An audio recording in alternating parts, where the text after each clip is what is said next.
Landing a finance job after clearing your CFA exam. People ask me this constantly, and I thought, you know what, it's time to share some real life stories to get real people come and talk about their experiences. Was it what they imagined it to be? Was the reality harder? Did the CFA certification even help them or not? And today's podcast is all about that. I have somebody who recently cleared his CFA level 3 exam, mind you, with a failure included, and he landed a core finance job in Noida. We're gonna know his story, his struggles to find a job, what worked for him, how the interview process was, and so much more. Yes, the visual quality of the video does drop a little bit because it's virtual, but the sound quality is pretty sorted. So please stay tuned till the end, especially if you are somebody who's planning to pursue CFA or are on the lookout for a finance job. I think it will really help you.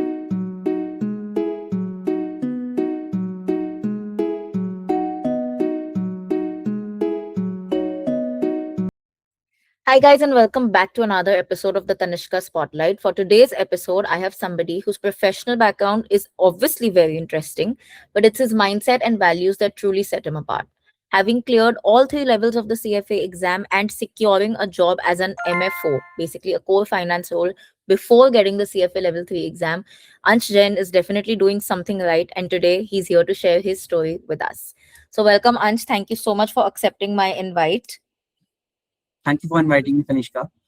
And it is very pleasant to see you after so long time. Uh, yeah. It's fine. So Ansh actually is one of my oldest subscribers. I know him since then, and I've been following his journey, I think, since 2023 now, 2023, Yes, 2024, level one. level one. Yeah. And I think it is because I feel like his journey is so interesting. I thought that, you guys have to hear it. So today we'll do that. So Ansh, let's start with your educational background. What did you do in your graduation and subsequently? So I did my BBA from Jamia Millia Islamia, and while pursuing my BBA, I prepared for level one. And Okay. after completing BBA, I gave my level two exam. And after I was studying for the level three, but I failed once. So I tried again after consulting with you, and this time I was able to clear it. Okay. So CFA level 3 सबका ही खराब जाता है, guys. It's a cursed level in my opinion, I think. But okay, I think I want to know, and I think I know it, but audience needs to know. So you never decided to find a job between doing CFA. You did it without studying, right? Sorry, without working, without studying. Though. Yes. Actually, I was doing internships, but they were part-time internships that, and मेरे पूरे दिन का पूरा time नहीं लेती थी वो, because Okay. I was thinking that I should first focus on my studies only, and उसके बाद में अगर मेरी knowledge अच्छी है तो बाद में job हो जाएगी, वो तो lifetime करना ही है. Okay. But while doing your CFA, level 1, level 2, level 1, to chalo, you were still, I think, in college, but level 2 and level 3, did you take up any additional course or any upskilling course, or did you do anything on a personal level that you feel has helped you maybe build your personal portfolio or your professional resume, whatever? So along with my studies of CFA and graduation, I was constantly pursuing different courses, and ever since I was in ninth grade, I had interest in stock markets. So Yeah. uh, after entering college, I took various courses from Goida School of Finance, CA Rashna Ranade, Ishmohit of SOIC, and after studying various courses in finance, uh, I was pretty sure that CFA is something I should be pursuing. And along with CFA too, uh, I followed Ashwath Damodaran course of valuation that is really available on YouTube. It is a very good course if for someone who wants to learn valuation. And yes, it helped me immensely in building my knowledge. And because of the practical knowledge I gained from those courses, I was able to clear interviews. Okay. So when did you actually start job hunting? After I gave my level 3 exam this time, I started my job hunt. So my exam was on 31st January. Hmm. And after that, for 2 weeks, I was on vacation. And after the first half of the February month, I started my job hunting journey. Okay.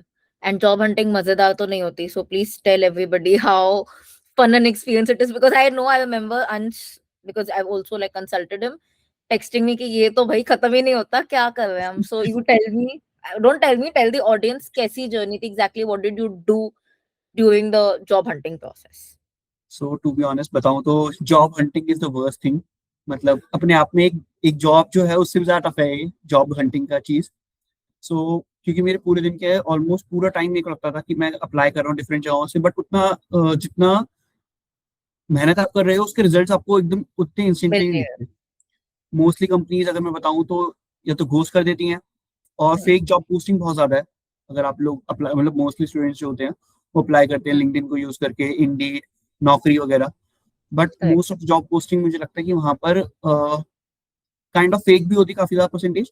And most of the CVs जो आप apply करते हो अलग अलग roles के लिए, तो वो एटीएस ही उसको रिजेक्ट कर देता है और ह्यूमन का भी रीड ही नहीं करते। तो ओके। वहां पर जो परसेंटेज है ह्यूमन के किसी के रीड करने का, वो बहुत कम रहता है। तो इस वजह से नेटवर्किंग बहुत इंपॉर्टेंट बन जाती है अगर आपको हम्म, सीवीज पहुंचानी है मैनेजमेंट लेवल तक, कि वो आपको कंसीडर करें। उसके लिए आपको बहुत अच्छी नेटवर्किंग होनी चाहिए आपकी। ओके। तो तुम्हें कितना टाइम लगा exactly to finally push some doors, या ये समझने के लिए कि ओके अभी, लाइक यू सेड स्ट्रगल तो बहुत था, तो कितना टाइम यू वुड से लगा to finally knock on to some interviews, and how many interviews did you give in total?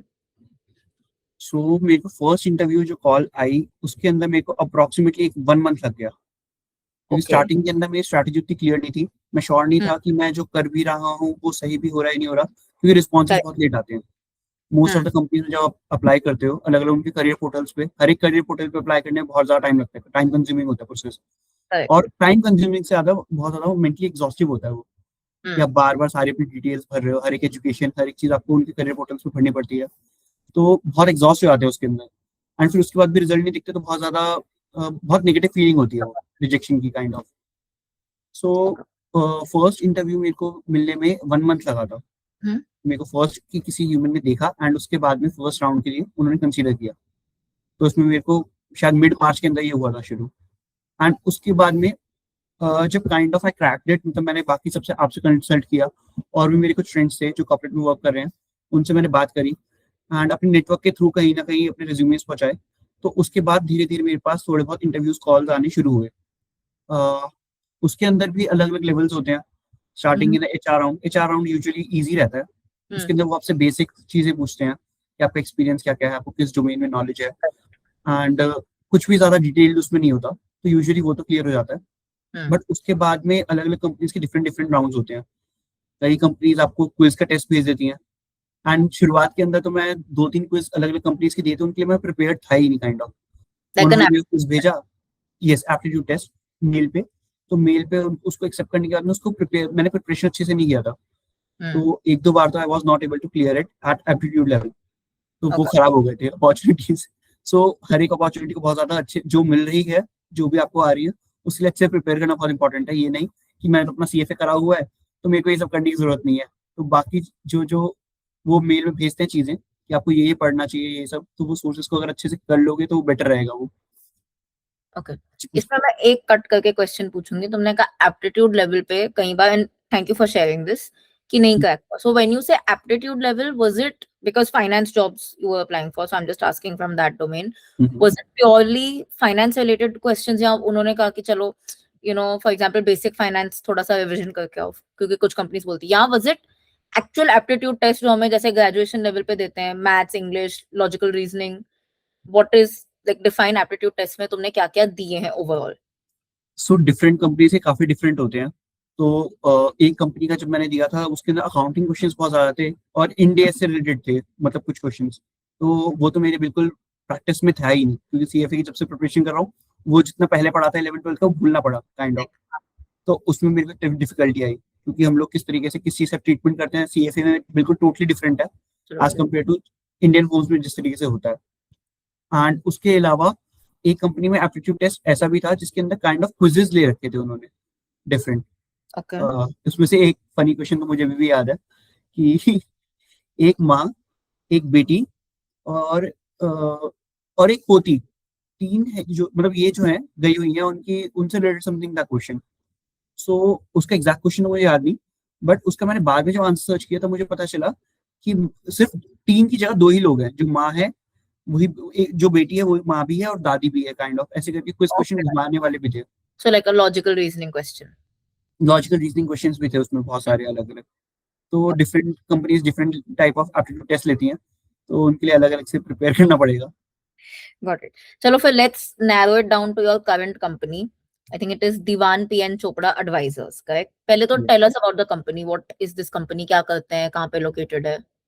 I think so. So Dewan P N Chopra जो company है वो Noida based है and it is a very old firm 75 years plus company है and it is a CA firm mainly and इनके अलग अलग division है DPNC global DPNC advisors मैं एडवाइजर्स का पार्ट हूँ एडवाइजर्स में टास्क टीम है ट्रांजैक्शन एडवाइजरी सर्विसेज टीम उसमें हमारा एक आईबी डिपार्टमेंट है Okay. और उसके अलावा एमएफओ डिपार्टमेंट है Okay. तो मैं मल्टी फैमिली ऑफिस के अंदर एनालिस्ट पोजीशन पे अभी ज्वाइन किया हूँ Okay. डीपीएनसी ग्लोबल में एडवाइजर्स में Perfect. Now tell us ये job कैसे land किया? इसको LinkedIn से ढूंढा? क्या किया? Like how did you land it first of all? फिर elaborate and tell us the interview process कि कितना time लगा उसको crack करने के लिए? सो श्योर सो ये जॉब पोस्टिंग मैंने IIM जॉब्स पे अप्लाई करी थी Okay. एंड जितने मेरी ऑब्जर्वेशन है IIM जॉब्स फार बेटर है as a website as compared to LinkedIn Indeed और नौकरी वहाँ पे रिस्पॉन्सेज बेटर होते हैं इट इज जस्ट दैट वहाँ पे मोस्टली प्रोफेशनल्स की हायरिंग के लिए ही होता है वो तो CA, CFAs, MBAs from and mostly MBAs from IIMs उनकी हायरिंग के लिए वो बहुत अच्छा प्लेटफॉर्म है एंड इफ अगर आपके पास प्रोफेशनल सर्टिफिकेशन नहीं है तो शायद वहाँ पे रिस्पॉन्सेज भी उतने अच्छे नहीं रहेंगे Okay. सो वहाँ पे जॉब पोस्टिंग आई थी मैंने उसके लिए अप्लाई किया था Okay. And after the HR round मेरा एक टेक्निकल राउंड हुआ था उसके अंदर उन्होंने मेरे को एक एक्सेल फाइल भेजी थी उसके अंदर उन्होंने डेट के कुछ क्वेश्चंस हो गए डेरिवेटिव्स के कुछ सॉल्व करने के लिए हो गए एंड एक portfolio management sheet kind of दे रखी थी जिसके अंदर कुछ क्वेश्चंस थे कि ये सिचुएशन है इसके अंदर आप किस तरीके से पोर्टफोलियो एलोकेट करोगे क्या आपकी थीसिस है थीसिस के लिए भी कॉलम दे रखा था कि आप ये अगर ऐसा कर रहे हो तो उसका रीजन बिहाइंड क्या है Okay. तो मेरे को उनका जो टेक्निकल राउंड था काफी अच्छा लगा ये एक्चुअल में पोर्टफोलियो मैनेजमेंट स्किल्स टेस्ट कर रहे हैं एंड उसके अंदर NCD जो होते हैं उनसे रिलेटेड भी क्वेश्चन था उनकी वैल्यूएशन से रिलेटेड डेट प्रोडक्ट की Okay. सो काफी अच्छा उनका था टेक्निकल राउंड तो मैं टेक्निकल राउंड करके सबमिट किया तो उसके अंदर मैं सिलेक्ट हो गया मैंने वो करके दिया था उनको रीजनिंग शायद अच्छी लगी होगी तो उसके बाद में मेरा जो मैनेजमेंट टीम के साथ में जो हायरिंग टीम है उनके साथ में इंटरव्यू था शेड्यूल तो मैंने ज्वाइन किया 30 मिनट्स तक कोई ज्वाइन ही नहीं हुआ उसमें उसके बाद मैंने उनको HR को कॉल किया उन्होंने मतलब उस टाइम पे कॉल बैक नहीं किया तो मैंने मीटिंग लीव कर दी मुझे लगा शायद नहीं होने वाला बट फिर भी एज अ लास्ट रिजॉर्ट मैंने उसी कंपनी के मतलब DPNC को सर्च करके उनके 2-3 जो HRs हैं उनको लिंक्डइन पे रीच आउट किया और उनको एक मेल भेज दिया कि इस तरीके से मेरा इंटरव्यू शेड्यूल था and if due to some other reason या कुछ और प्रायोरिटीज की वजह से अगर नहीं हो पाया है तो मतलब हम कब रीशेड्यूल कर सकते हैं Correct. हाँ.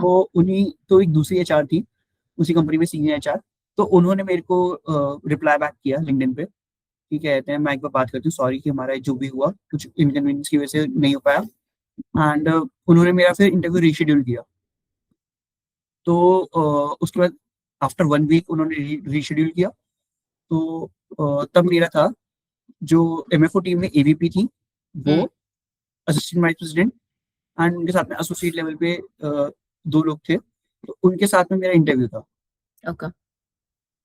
सो उनके साथ में मेरा इंटरव्यू जो था वो मोस्टली उन्होंने मतलब जो बेसिक क्वेश्चंस होते हैं आपके बैकग्राउंड से रिलेटेड CV में उससे रिलेटेड कुछ क्वेश्चंस पूछे एंड उसके बाद में उन्होंने मुझसे इन जनरल जो अभी लाइफ चल रहा है इकोनॉमी में उससे रिलेटेड क्वेश्चंस पूछने शुरू किए Okay. तो एक चीज जो मेरे लिए बहुत हेल्पफुल रही मैं उस टाइम पे ना जब मेरे पास में लगातार मैं जॉब हंट कर रहा था तो मेरा फ्री टाइम थोड़ा रहता था एंड माइंड पूरे उस टाइम पे एग्जॉस्ट करने की जगह मैं थोड़ी बहुत वीडियोस वगैरह भी बना रहा था finance related Yeah.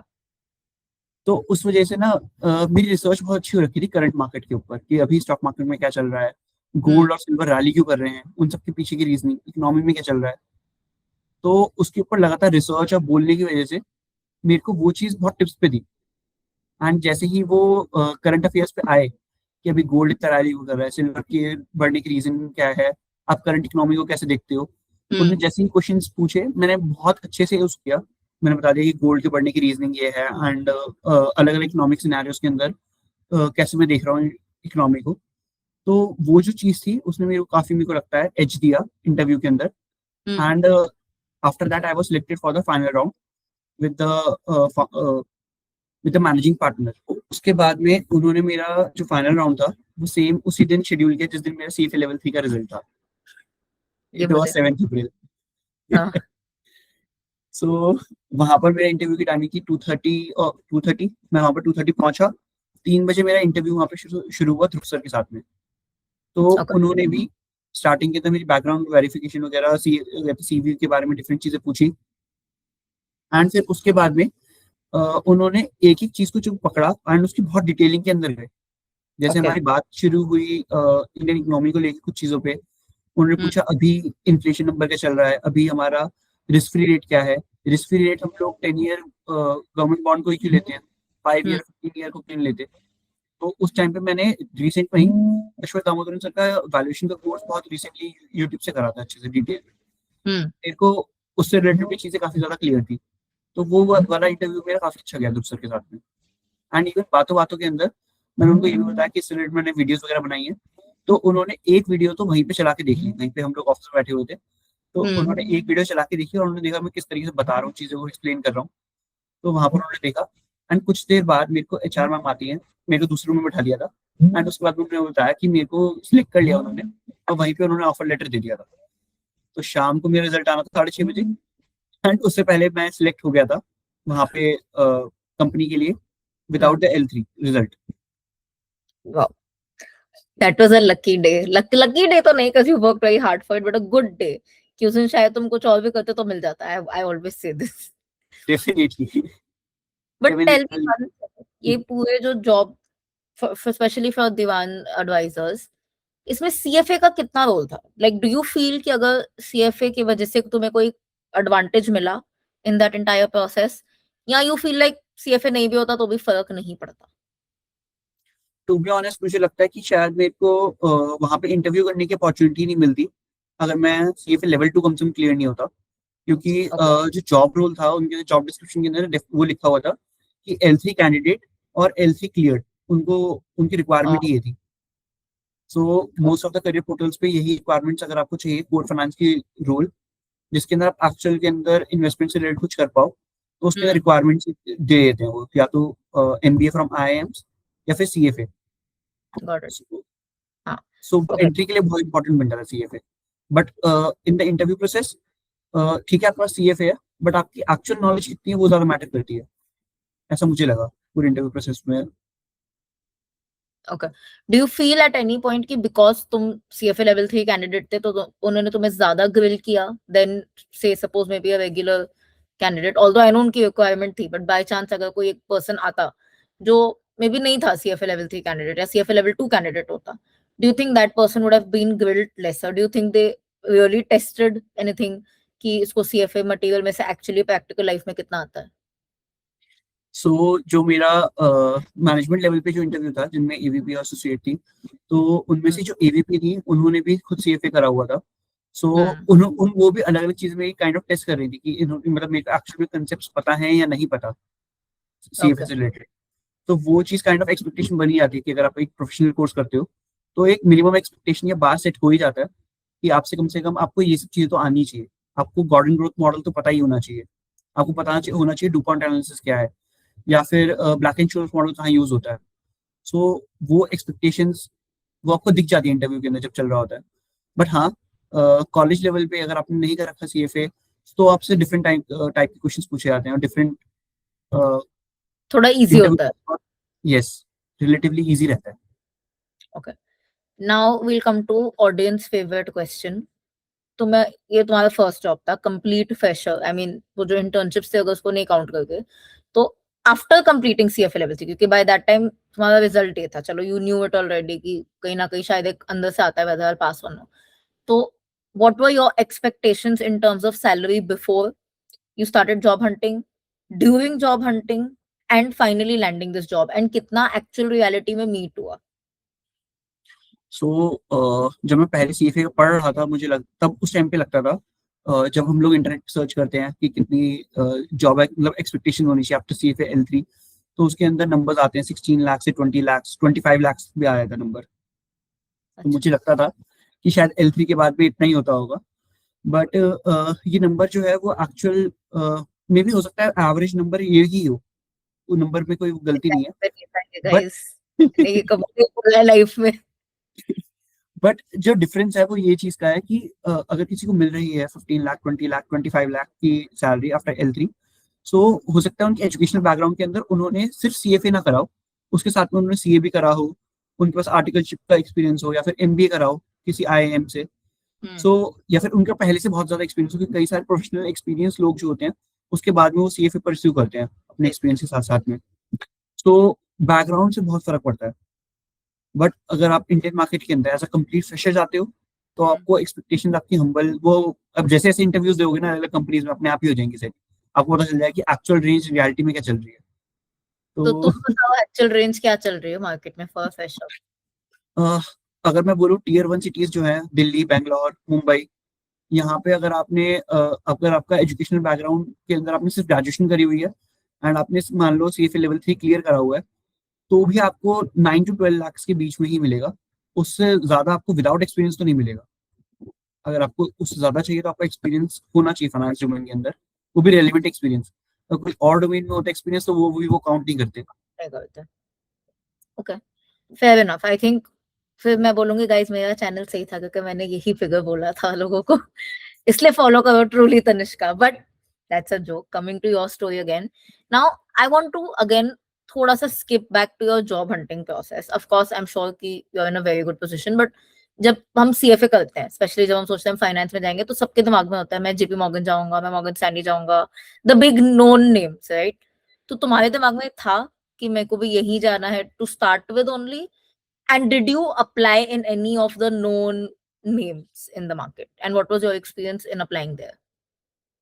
So start के अंदर मैंने करियर पोर्टल्स पे अप्लाई करना शुरू किया था। JP Hmm. Morgan, Morgan Stanley, black rock, इन सब के अंदर। बट विदाउट रेफरेंस अगर वहाँ पे अप्लाई करते हैं, तो मेरे को नहीं लगता कोई ह्यूमन वो रीड भी करता है, क्योंकि उनके पास क्योंकि मैंने वहाँ पे जो लोग काम कर रहे हैं उनसे मैं लिंक्डइन पे बात भी करी हुई है। Hmm. तो बहुत जो जितने CVs उनके पास आते हैं, ह्यूमनली पॉसिबल नहीं है उनके लिए कि वो देखे। तो मोस्टली Correct. ज्यादातर लोगों का शायद ATS पे ही रिजेक्ट हो जाता होगा, और शायद कोई रीड भी नहीं करता होगा। तो अगर मेरे को कहीं वहां से रिस्पॉन्स मिला भी था स्टार्टिंग के अंदर, तो वो सिर्फ इस वजह से मिला था कि मेरे पास कुछ किसी कनेक्शन ने मेरे को वहां पर रेफर कर दिया।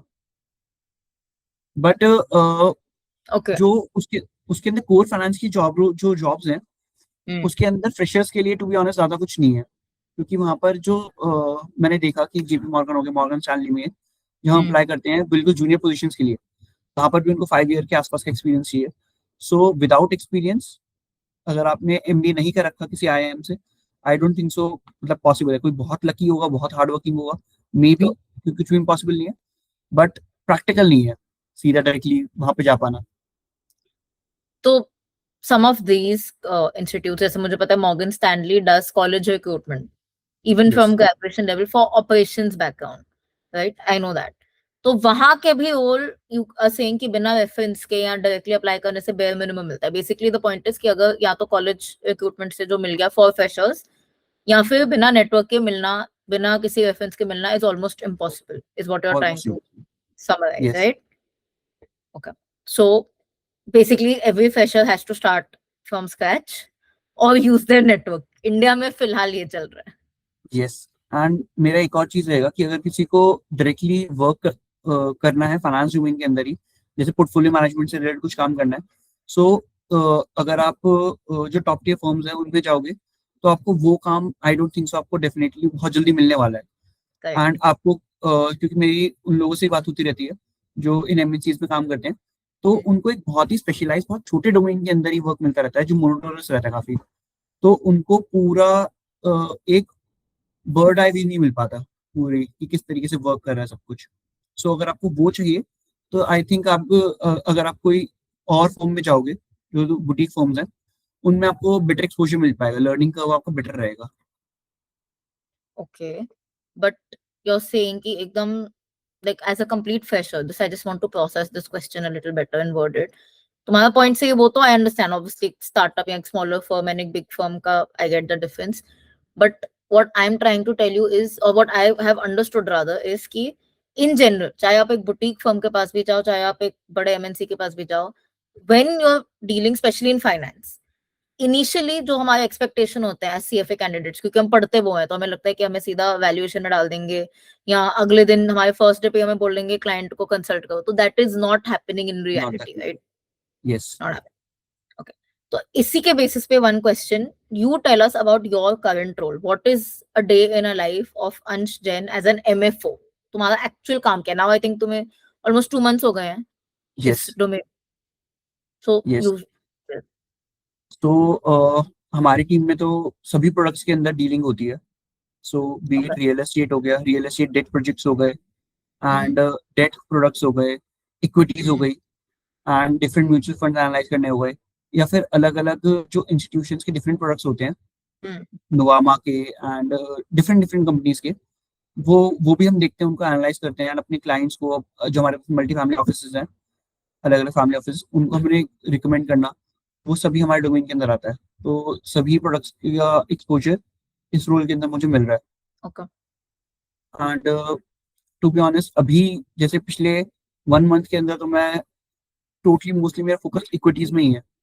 अभी डिफरेंट कंपनीज जिनके अंदर क्लाइंट इंटरेस्टेड है, उन पर रिसर्च करना हो गया, उसी के अंदर ही पूरे बिजनेस को अच्छे से एक्सप्लेन करना, उस बिजनेस के अंदर मोड्स क्या हैं, क्या पॉजिटिव नेगेटिव्स हैं, एंड उसके अलावा टेक्निकल एनालिसिस, उसी कंपनी का एक सिनेरियो एनालिसिस हो गया, बुल बेस और बियर के सिनेरियो वैल्यूएशन के लिए। सो हर तरीके का काम वहाँ पर आता रहता है। वो काइंड ऑफ लिमिटेड नहीं है कि सिर्फ एक डोमेन के अंदर इतना ही काम है, बट हाँ, इसके अंदर मेरी लर्निंग बहुत ज़्यादा अच्छी हो रही है यहाँ पे। अभी 2 मंथ हुए हैं, 2 मंथ वैसे लगता है कि 2 मंथ काफ़ी लंबा टाइम है, बट मेरे को अलग अलग चीज़ें एक के बाद एक एक्सपोजर मिलता है, सब कुछ मेरे लिए भी नया ही है, तो मैं ज़्यादा से ज़्यादा ग्रास्प करने की कोशिश कर रहा हूँ। एंड बाय गॉड्स ग्रेस मेरी जो ऊपर मैनेजमेंट टीम है वो बहुत अच्छी है, एंड मेरी मैनेजर काफ़ी अच्छी है, तो वो मेरे को जिन जिन चीज़ों में इंटरेस्ट है उससे रिलेटेड वेरियस जो काम है वो देती रहती है, एंड इवन जो क्लाइंट मीटिंग्स होती है उनमें मेरे को इंक्लूड करने की कोशिश करती है। ओके, सो क्लाइंट मीटिंग्स में तुम बैठे हो अभी तक कोई भी? यस, मैं बैठा हुआ हूँ।